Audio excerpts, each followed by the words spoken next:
గారికి ఇవ్వండి కలెక్టర్ గారికి ఇవ్వండి. హలో కలెక్టర్ గారు. కలెక్టర్ గారు, నేను కవిత అండి, ఎక్స్ఎమ్మెల్సీ తెలంగాణ జాగృతి. ఇక్కడ మేము మార్కెట్ కమిటీలో ఉన్నాము. మీకు తెలుసు కదా, మొత్తం అంతా తుఫాన్ వచ్చింది. ఈ మాయిశ్చర్ కంటెంట్ ఫార్మర్స్ పత్తిది ఓన్లీ 12% అయితేనే ఒప్పుకుంటామంటున్నారట. కానీ మినిమం 25 లేనిదైతే ఇచ్చే పరిస్థితి లేదండి వాళ్ళకి పాపం.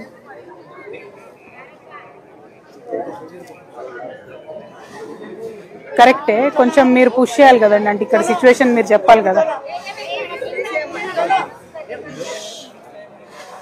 Absolutely, I am aware of that. My only request is,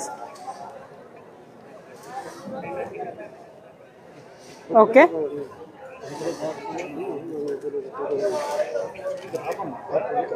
no, my only request is collector గారు, మీరు పంపారు కాకపోతే ఇక్కడ ఆల్రెడీ వాళ్ళు మొత్తం ప్రైవేట్ వాళ్ళు కొంటున్నారు. మార్కెట్లో వీళ్ళు బంద్ చేసిండ్రు. సో ఒక్కొక్క ఫార్మర్కి మినిమం 50,000 లాస్తో నమ్ముకొని పోయే పరిస్థితి వచ్చింది.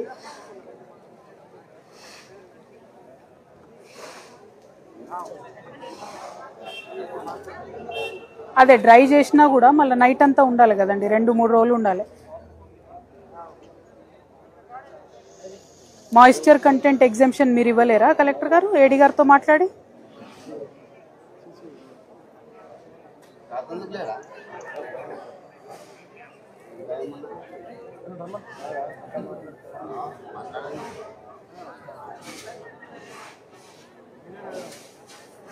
అదే అంటున్నా అండి నేను, మనం గైడ్ లైన్స్ తెచ్చే లోపల ఈ సీజన్ అయిపోయేటట్టుంది. మరి కొంచెం ఇక్కడ మీ లెవెల్లో ఏం చేయడానికి ఉండదా?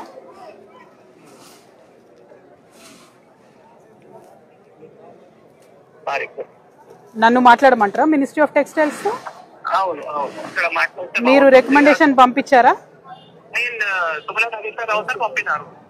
ఎంత ఎగ్జామ్షన్ కి పంపారండి కలెక్టర్ గారు? 70నా 20%? కొంచెం అన్ని చోట్ల కూడా తడిసిపోయిందండి, మహబూబ్నగర్, ఆదిలాబాద్, ఖమ్మం అంతా కూడా.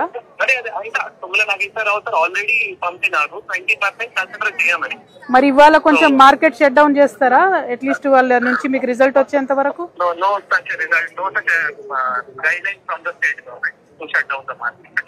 కైండ్లీ రిక్వెస్ట్ దెమ్ నో అండి, ఎందుకంటే every farmer is losing 50,000 and almost.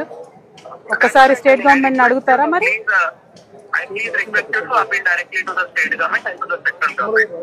You are basically helpless అంటున్నారా అండి? అట్లా కాదు కదా, మనకు చూస్తున్నాం కదా.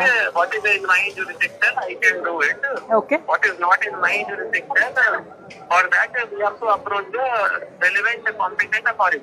Okay, so you are recommending me to talk to agriculture minister గారు here and cotton minister there, అంతే కదా?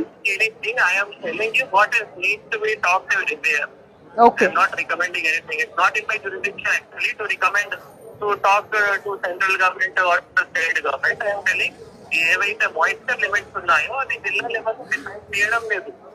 ఒకవేళ నేను మాయిశ్చర్ లిమిట్ డిసైడ్ చేయాలి అంటే నేను చేయగలుగుతాం. అదే అండి, నేను మాయిశ్చర్ లిమిట్ ఎగ్జాక్ట్లీ నేను చేస్తారు అంటే cotton corporation of India decide చేస్తారు. Very true. I'm only asking you as a district custodian, rains పడ్డాయి కదా, ఒక రోజు 2 రోజులు మీరు షట్ డౌన్ చేస్తే మార్కెట్, అంతలోపు అక్కడ నుంచి డెసిషన్ వస్తుంది కదా. మరి మాకు లేవు, ఇట్లా మార్కెట్ క్లోజ్ చేయడానికి లేవు. మీ జ్యూరిస్డిక్షన్ లో అది కూడా లేదా అండి? Market has to run continuously. Farmer ఒకవేళ ఎవరైనా కొందరు ఇప్పుడు 8 to 12 మాయిశ్చర్ ఉంటాయి, వాళ్ళు తీసుకొని రావాలి, అమ్ముతున్నారు. కొందరికి 8 to 12 మాయిశ్చర్ లేకుంటే వాళ్ళు ఇప్పుడు రావాల్సిన అవసరం లేదు. ఎవరికైనా కూడా కష్టమే కదండి, అంటే పంట ఇంట్లో పెట్టుకోలేరు కదా. 8 to 12 మాయిశ్చర్ ఉన్న వాళ్ళు తీసుకొని వస్తారు కదా. అలాగే ఒకవేళ డైలీ 20 to 30 ఫార్మర్స్ కూడా 8 to 12 మాయిశ్చర్ వస్తే వాళ్ళకి కూడా స్పెషల్ వాటి ఇవ్వాలి కదా. అంటే ఒకటే ప్రాబ్లం అవుతుందండి, వీళ్ళకి మార్కెట్ లో మరి రైతులు రాగానే డైరెక్ట్ గా ఆటో దగ్గరికి, ట్రాక్టర్ దగ్గరికి వెళ్ళి మాయిశ్చర్ కంటెంట్ తీసుకుంటున్నారు. దాంతో ఇబ్బంది అవుతుంది. అట్లీస్ట్ మీరు మార్కెట్ లోపల ప్రాక్టీసెస్ అన్న సరి చేయండి, లోపలికి వచ్చి వాళ్ళు ఆరబెట్టుకున్నాం కన్నా తీసుకునేటట్టు చేయండి. ఇట్లా ఒక 20 ఫార్మర్స్ కి ఇచ్చాము, 20 ఫార్మర్స్ వాళ్ళు ఒక 4-5 days ఉంటే మళ్ళీ వాళ్ళు 12 మాయిశ్చర్ లో అక్కడికి వెళ్ళిపోయారు. సో దట్ ఎవరైనా ఫార్మర్ ఇట్లా అక్కడ ఆరబెట్టాలి అంటే మనం చెప్పడం జరుగుతుంది, చెప్తా అక్కడ ఆఫీసర్. అదొక్కటే రిక్వెస్ట్ అండి, వాళ్ళని అట్లీస్ట్ లోపలికి వచ్చి ఆరబెట్టుకున్న తర్వాత తీసుకోమని చెప్పండి. Thank you collector. తర్వాత సెక్రటరీకి చెప్తా. Thank you. ఒకటే మాట చెప్తుండే ఆయన, నా చేతిలో ఏం లేదు సెంట్రల్ చేతిలో ఉంది అంటుండే ఒకటి. రెండు నా చేతిలో మరి మార్కెట్ ఆపండి అంటే నా చేతిలో లేదు సెంట్రల్ రాష్ట్ర ప్రభుత్వం చేతిలో ఉంది అంటాడు. మరి మాయిశ్చర్ ఒకటి బయట తీయకూరి లోపల తీరంటే అదొకటి మాత్రం ఒప్పుకుంటుండు. బయట తీయకుండా ఏడీ సెక్రటరీకి చెప్తాను, ఇక్కడ వచ్చి ఆరబెట్టుకున్నాకనే మాయిశ్చర్ కంటెంట్ తీసుకోమని చెప్తా అని అంటున్నాడు. అదొక్కటి మాత్రం చేస్తాడట, మిగతా చేయలేని అంటున్నాడు. నేను ఒక్కసారి ఇప్పుడు సెంట్రల్కి ఒకసారి మాట్లాడి ఏమాత్రం అవకాశం ఉన్నా ఇట్లా మా రాష్ట్రంలో ఇట్లా పడ్డది వాన, కొంచెం అందరు తెలిసిన వాళ్ళు ఉంటారు కదా, మాట్లాడతా కాటన్ కార్పొరేషన్ మాట్లాడి ఇక్కడ తుమ్మల గారికి కూడా మాట్లాడి ఏం చేయగలితే అది చేస్తాను నా తరఫున. థ్యాంక్ యూ సారీ ఇంతకన్నా చేయలేకపోతున్నాం ఇప్పుడు. థ్యాంక్ యూ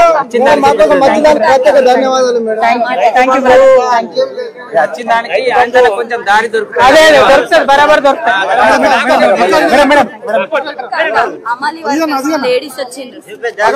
చూపించు 11 వచ్చింది, ఇక్కడ 18 వచ్చింది. మరి మిషన్ ఏమైనా ఫాల్ట్ ఉందా మేడం? ఇక్కడ 13 వచ్చింది, ఇక్కడ 11 వచ్చింది, ఇక్కడ 18 వచ్చింది. మిషన్ లో ఫాల్ట్ ఉందా? మరి ఎట్లా మరి మేడం? అక్కడ 11 పెట్టింది సార్. అంతే కదా. ఇది కలెక్టర్ గారు ఏడీ గారికి చెప్పిండ్రు, ఒక్కసారి మీరు కొంచెం గట్టిగా దగ్గర ఉండి మళ్ళీ మెషిన్ చెక్ చేపియండి. చెక్ చేపించి అదే కదా, అది ఘోరం. అది ఇక్కడ 18 వచ్చే వరకు మనకు టెన్షన్ అయిపోయింది. నేను ఇది కూడా మాట్లాడతా ఒకసారి, మళ్ళీ మాట్లాడు. Thank you. హమాలీలు వచ్చిరారా? రండి.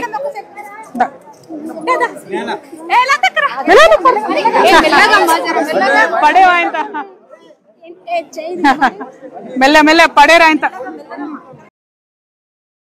జై తెలంగాణ, జై తెలంగాణ. ఒక్క సెకండ్ రైతు చెప్తాడు, తర్వాత నేను చెప్తా.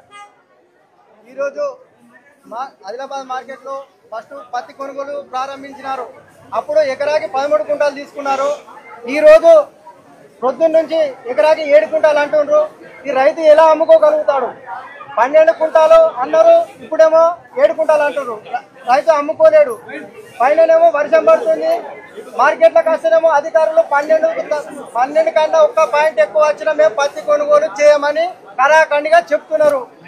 మైచర్ ఖచ్చితంగా ఈ నవంబర్ నెలలో 20 నుంచి 20% మైచర్ తీసుకుంటేనే పత్తి అమ్మడం జరుగుతుంది, లేకుంటే రైతు నష్టపోయే ప్రమాదం ఉంది.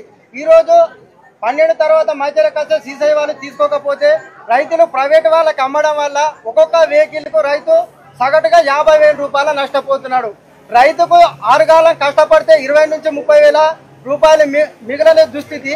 ఈ రోజు ఒక్క బండికి 50,000 రూపాయలు రైతు నష్టపోతున్నాడు. అంటే దీని కారణం ఎవరి వల్ల?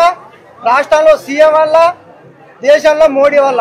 వీళ్ళిద్దరూ 2 సంతకాలు పెడితే ఈ రోజు కాటన్ 20 నుంచి 25 మైచర్లు తీసుకుంటే రైతు సంతోషపడతాడు, బాగుపడతాడు. అదే గతంలో బీఆర్ఎస్ ఉన్నప్పుడు రైతుకి ఎలాంటి కష్టం లేకుండా రైతు బంధు వచ్చింది, 24 గంటలు కరెంట్ ఉన్నది. ఆదిలాబాద్ లో సెకండ్ క్రాప్ లో జొన్న వేస్తే నేనే ఉదాహరణ యువ రైతుని. కేసీఆర్ గారి హయాంలో 400 కుంటాల జొన్నలు పండిస్తే నాకు లక్షల రూపాయల ఆదాయం వచ్చింది. ఈ రోజున కాటన్ వేయడం వల్ల ఈ రోజు సగటుగా మేడం నేను 25 ఎకరాల కాటన్ వేసిన మేడం, ఖచ్చితంగా నేను 10 లక్షల లాస్ లో ఉన్నా మేడం. ఇప్పుడు 2 బళ్ళు తెచ్చిన మేడం, 2 బళ్ళు అంటే ప్రైవేట్ కంపెనీ నేను 1,00,000 రూపాయలు లాస్ మేడం. అదే గవర్నమెంట్ తీసుకుంటే నేను 1,00,000 రూపాయల ఆదా పొందుతా మేడం. అంటే రైతు బాధలో ఉన్నాడు మేడం. ఖచ్చితంగా ఈ మైచర్ని సీఎం గారు, మోడీ గారు వీళ్ళిద్దరు కలిసి మాకు ఖచ్చితంగా 20 నుంచి 25 మైచర్ కొనుగోలు చేయాలి. మేము ఎక్కువ డిమాండ్ చేస్తలేం. నవంబర్ లాస్ట్ వరకు 25 వరకు మైచర్ కొనండి. డిసెంబర్ నెలలో మీరు 12 అన్నారుగా, 15 వరకు కూడా కొనుగోలు చేసినా మాకు ఎలాంటి అభ్యంతరం లేదు. రైతు ఏమన్నా ఇంకొకరిని పొట్టగొట్టి బతుకుతలేడు, నలుగురికి అన్నం పెట్టి బతుకుతున్నాడు. రైతు ఇంత పంట పండియకపోతే వీళ్ళందరూ ఎలా తింటారు? రైతు కట్టే ట్యాక్సుల వల్లనే ప్రతి ఒక్కరికి జీతాలు ఇస్తున్నారు. మీరు మెయిన్ లేని ప్రభుత్వం లేదు, గవర్నమెంట్ లేదు, ఏమీ లేదు. రైతు ఇంత నష్టపోతే, రైతు ఇంత ఒక్క ప్రాణం పోయినా సీఎం రేవంత్ రెడ్డి గారు, మోడీ గారు బాధ్యతని ఖచ్చితంగా తీసుకోవాల్సి. ఇప్పుడు ఖమ్మం, వరంగల్ అటు మొత్తం వరి ధాన్యాలు తడుస్తున్నాయి. రైతును పట్టించుకున్న నాదుడు లేడు. వరి ఒక్కొక్కరి 200 కుంటాలు 300 కుంటాలు తడిచిపోతున్నాయి. కొనే నాదుడు లేడు, పట్టించుకున్న నాదుడు లేడు. సీఎం కేసీఆర్ ఉన్నప్పుడు ప్రతి ఒక్క రైతు సంతోషంగా ఉండే, బుక్కేడు తిన్నాడు ఇంటికాడ సంతోషంగా. తడిచింది కూడా ఉన్నారు మేడం. సంతోషంగా రైతులు ఉన్నారు మేడం. మా కోసం వచ్చిన ప్రత్యేక ధన్యవాదాలు మేడం. మళ్ళీ ఒక్క పాయింట్ ఎలక్షన్ టైంలో ప్రతి ఒక్క రైతు దగ్గరికి వచ్చి అన్నా మీ కష్టంకు మేము ఉన్నామంటారు రాజకీయ నాయకులు. మేము ఖచ్చితంగా మేము మీ వెంట ఉన్నామంటారు. ఇవాళ ఒక్క రాజకీయ నాయకుడు రాలే, ఒక్క రాజకీయ నాయకుడు ఇవాళ రాలేదు. తెలియదా పార్టీ కాటన్ 7 కుంటాలు ఎకరాకి చేసినని మీకు అందరికి తెలియదా? ఒక్క నాయకుడు రాలే. కానీ ఒక్క ఎమ్మెల్యే పేరు చెప్పదలుచుకున్నా madam. Both MLA Anil Yadav గారు మేడం ఒక్క ఫోన్ చేసి అన్న మా కాటను మొన్నటి వరకు 12-13 కుంటాలు తీసుకున్నారు అన్న, ఇవాళ ప్రొద్దు నుంచి 7 కుంటాలు చేసినట్టే. తమ్ముడు నువ్వు బాధపడకు, అధైర్యపడకు, నేనున్నా అని కలెక్టర్ గారితో మాట్లాడింది చెప్పాడు. తమ్ముడు వెయిట్ చేయు, మధ్యాహ్నం వరకు వెయిట్ చేయు, 12 అయ్యే ఛాన్స్ ఉన్నది అని చెప్పాడు. అలాంటి నాయకుడు ఉండాలా? ఇది బట్టేబాద్ దొంగ నాయకులు. జై తెలంగాణ. అందరికీ నమస్కారం. తెలంగాణ జాగృతి జనం బాటలో భాగంగా ఆదిలాబాద్ జిల్లా పత్తి మార్కెట్ కి రావడం జరిగింది. ప్రధానంగా రాష్ట్రమంతా కూడా వానలు పడుతున్నటువంటి సందర్భంలో పత్తి రైతుకి అత్యధిక నష్టం జరుగుతూ ఉన్నది. ఎందుకంటే పత్తి తొందరగా వాతావరణంలో ఉన్నటువంటి తేమను పీల్చుకుంటది కాబట్టి మరి వచ్చేటటువంటి మొంతా తుఫాన్ ఏదైతే ఉందో దానివల్ల పత్తి రైతులు చాలా ఇబ్బంది పడుతున్నారు. రాష్ట్ర వ్యాప్తంగా పత్తి ఎక్కడ వండినా సరే, అది మహబూబ్ నగర్ కావచ్చు, వరంగల్ కావచ్చు, ఖమ్మం కావచ్చు, ఆదిలాబాద్ కావచ్చు, కొంత నిజామాబాద్ కావచ్చు, నిర్మల్ కావచ్చు, ఈ అన్ని చోట్ల ఎక్కడ పత్తి వండినా సరే అక్కడ పత్తి రైతు ఇవాళ ప్రాణాలు గుప్పెట్లో పెట్టుకొని బతుకుతున్న పరిస్థితి. కష్టపడి వచ్చినటువంటి పత్తిని మార్కెట్కి తీసుకొని వస్తే ఇక్కడ మరి చాలా దారుణంగా 12% తేమ ఉంటే తప్ప తీసుకోమని అంటా ఉన్నారు కాటన్ కార్పొరేషన్ ఆఫ్ ఇండియా వాళ్ళు. మరి కాటన్ కార్పొరేషన్ ఆఫ్ ఇండియా వాళ్ళకి మొంతా తుఫాన్ వచ్చిన విషయం తెలియదా? వానలు పడుతున్న విషయం తెలియదా? ఇక్కడ బీజేపీ ఎంపీ ఉన్నారు, ఇక్కడ బీజేపీ ఎమ్మెల్యే ఉన్నాడు. మరి కనీసం పత్తి మార్కెట్కు రాకముందు మరి మీ యొక్క కేంద్ర ప్రభుత్వంలో ఉన్న మంత్రులకు, కాటన్ కార్పొరేషన్ ఆఫ్ ఇండియాకు ఉత్తరాలు రాయాలన్నటువంటి కనీస జ్ఞానం ఇక్కడ ఉన్నటువంటి ఎమ్మెల్యేలకు, ఎంపీలకు లేకపోతే చాలా దారుణం. వాళ్ళు రాయకుండా తమాషా చూస్తురియాల. కలెక్టర్ గారికి మాట్లాడితే నేనేం చేయలేను, మీరు అక్కడ కాటన్ ఇండస్ట్రీకి మాట్లాడుండ్రి, మీరు టెక్స్టైల్ మంత్రికి మాట్లాడుండ్రి కేంద్రంలో అని చెప్పి కలెక్టర్ గారు మాట్లాడుతున్నారు. ఇంకొంచెం గట్టిగా మరి మార్కెట్ బంద్ పెట్టవయ్యా, రేపో ఎల్లుండో 12 నుండి 20% తేమ వచ్చినాక రైతులు అమ్ముకుంటారంటే మీరు రాష్ట్ర ప్రభుత్వానికి మాట్లాడండి అంటారు. మరి కలెక్టర్ ఇట్లా మాట్లాడతారు, ఎంపీ మాట్లాడరు, బీజేపీ ఎమ్మెల్యే ఉన్నాడు ఆయన మాట్లాడాడు. మరి ప్రతిపక్షంలో ఉన్న బీఆర్ఎస్ వాళ్ళు మాట్లాడాలి, జాగృతి లాంటి మేం మాట్లాడాలి. రైతు పక్షాన రైతులు ఓటేస్తేనే కదా ఇవాళ మీరు వచ్చిండ్రు. రైతు డిక్లరేషన్ అని వరంగల్లో చెప్తేనే కదా మీరు వచ్చిండ్రు. మేము ఇవాళ కోరేది ఒకటే, డిమాండ్ చేసేది ఒకటే కాంగ్రెస్ ప్రభుత్వాన్ని. ఇక్కడ ఆదిలాబాద్ పత్తి మార్కెట్లో రైతుల గోస చూస్తుంటే కళ్ళకు నీళ్ళు వచ్చే పరిస్థితి ఉన్నది, కడుపు దరకపోయే పరిస్థితి ఉన్నది. ఒక్కొక్క రైతు ఒక్కొక్క వెహికల్ కి 50,000 రూపాయల నష్టంతో మా కండ్ల ముందే ప్రైవేట్ వాళ్ళకి అమ్ముకొని వచ్చి ఇస్తా ఉంటే ఏమి చేయలేక బాధ అవుతా ఉన్నది. నేను కోరేది ఒకటే, సీఎం గారిని, మీరు జూబ్లీ హిల్స్ ఎన్నికల్లో ప్రచారం చేసింది చాలు. ఆ ఒక్క ఎలక్షన్ గెలిచినా ఓడిపోయినా ఏ పార్టీకి వచ్చేదేం లేదు, ఏ రైతుకు వచ్చేదేం లేదు. కానీ ఆ ఎలక్షన్లు పక్కకు పెట్టి మన రాష్ట్రంలో రైతుల పరిస్థితి ఎట్లుందో దయచేసి సీఎం గారు ఇమ్మీడియట్ గా సమీక్ష చేయాలి. తక్షణమే కొనుగోళ్లను ఆపాలి. లేదంటే మార్కెట్లో మీరు చెప్పండి 20 నుంచి 25% ఉన్నా సరే తేమ కొనమని చెప్పండి. వాళ్ళు పాపం ఆటోలు కట్టుకొని, ట్రాక్టర్లు కట్టుకొని ఈడి దాకా తీసుకొచ్చారు. వెనక్కి తీసుకుపోరాదు, ప్రైవేట్ వాళ్ళకి అమ్ముకోరాదు, మీరేమో కొంటలేరు. ఇవన్నీ పరిస్థితులు దయచేసి చూడండి. ఒక్క పత్తే కాదు, మక్కకు అదే పరిస్థితి ఉంది, సోయాకు అదే పరిస్థితి ఉంది, వరికి అదే పరిస్థితి ఉంది. ఇదివరకు ప్రభుత్వంలో, బీఆర్ఎస్ ప్రభుత్వంలో తేమ వచ్చినా, బూజు పట్టినా, మొలకలు వచ్చినా కూడా చివరి గింజ వరకు కొన్నాం. అదే చిత్తశుద్ధి ఏ ప్రభుత్వం వచ్చినా తెలంగాణలో అది రూల్ కావాలి. ఈ పార్టీ ఆ పార్టీ అని కాదు, రైతుకి లాభం జరగాలన్నదే ప్రధానమైన రూల్ తెలంగాణకు కావాలి. తెలంగాణ ఉట్టిగా తెచ్చుకోలేదు, మీరందరూ అధికారంలోకి రావడానికి తెచ్చుకోలేదు. తెలంగాణ తెచ్చుకున్నది రైతులు బాగుండడానికి. నేను ఇవాళ డిమాండ్ చేస్తున్న కాంగ్రెస్ పార్టీని, డిమాండ్ చేస్తా ఉన్న బీజేపీ పార్టీని. ఇక్కడ పాయల్ శంకర్ అన్న గారు అసెంబ్లీలో వాళ్ళ పక్ష నేత కూడా ఉన్నారు బీజేపీ పార్టీకి. మీరు చెప్తే ఖచ్చితంగా మోడీ గారు వింటారు. మీరు ఇమీడియట్ గా కేంద్ర ప్రభుత్వానికి మాట్లాడాలి, మీరు ఇమీడియట్ గా కేంద్ర మంత్రికి మాట్లాడండి. తక్షణమే మధ్యాహ్నం లోపల 20 నుంచి 25% లోపల తేమ ఉన్న పత్తి కొనాలని రిజల్ట్ తీసుకురండి. లేకపోతే ఇక్కడ ఉన్న ఇంతమంది రైతుల ఉసురు ఖచ్చితంగా మీకు తగులుతుందని చెప్పి నేను హెచ్చరిక చేస్తా ఉన్నాను. రైతుల పక్షాన నిలబడాలని ప్రభుత్వాన్ని డిమాండ్ చేస్తున్నా. ఎట్ ద సేమ్ టైం ఈ మార్కెట్లో నిన్న హమాలీలను, మా ఆడబిడ్డలను ఒక 60 నుంచి 70 మందిని తొలగించేటటువంటి ప్రయత్నం చేసిండ్రు. మేము ఏడీ మార్కెటింగ్ గారికి మాట్లాడినాం, వారు టెంపరీగా దాన్ని ఆపిండ్రు. కానీ కలెక్టర్ గారిని కూడా నేను రిక్వెస్ట్ చేస్తా ఉన్నా, దయచేసి ఆడబిడ్డల కడుపు కొట్టకండి, ఆ హమాలీలను కొనసాగే విధంగా చూడండి అని కూడా డిమాండ్ చేస్తా ఉన్నాను. Thank you. జై తెలంగాణ, జై తెలంగాణ. ఏంటది హిందీ? జై తెలంగాణ. ఇక్కడ 16 వచ్చింది, బయట 12% వస్తుంది. जय तेलंगाना. आज हम आदिलाबाद मार्केट कमेटी में खड़े हैं.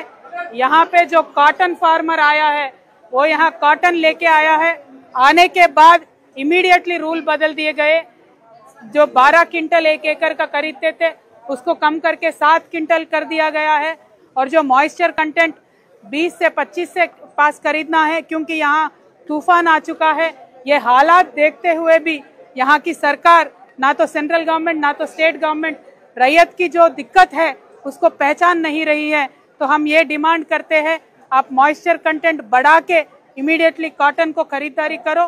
कॉटन कॉरपोरेशन ऑफ इंडिया से भी हम डिमांड करते हैं, आप तेलंगाना की तरफ देखो, आंध्रा की तरफ देखो, बहुत ही ज्यादा यहाँ तूफान आया है और कॉटन फार्मर हर जगह रो रहा है. इनके हालात पे आप तरस खाओ और इमीडिएटली 20 to 25% मॉइस्चर कंटेंट तक अलाउ करो.